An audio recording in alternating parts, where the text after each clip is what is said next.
marah kepada DAP, mereka sebenarnya adalah penyokong kuat DAP. Kenapa? Kerana DAP, kalau DAP tak ada, kerajaan jatuh, UMNO pun jatuh juga. Cakap saja, awak tak berani buat. Saya yakin Tun terbaca selepas titah addendum untuk Datuk Seri Najib diberi house arrest itu ditolak oleh mahkamah.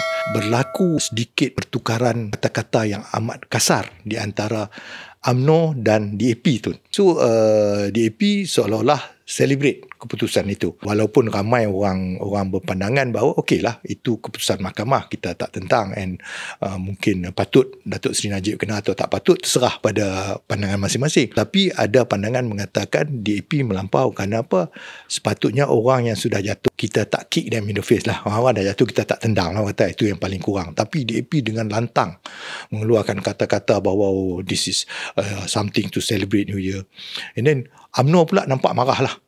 Ketua pemudanya, ketua wanita, dia punya Sekretari Jeneral semua kata, mungkin ini time untuk kita tarik diri keluar daripada kerajaan apa semua. Jadi macam mana pandangan Tun benda yang berlaku ni, Tun?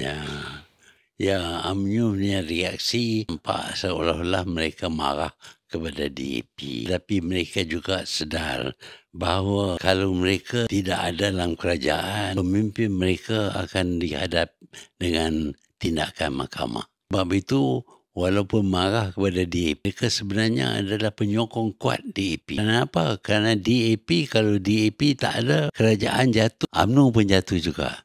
Jadi Tok saya cakap lah, YGD cakap saja, awak tak berani buat. Awak sudah dikongkong, dikuasai oleh DAP. Sebenarnya nak cakap boleh, nak buat tak berani.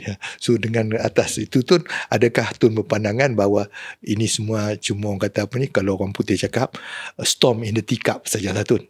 Ya, dia cuba nak ada storm, tapi sebenarnya tak ada storm. UMNO akan tunduk kepada DAP. Itu saya cakap lah, awak sudah jadi pekakas DAP kerana kamulah yang mendirikan kerajaan dengan DAP.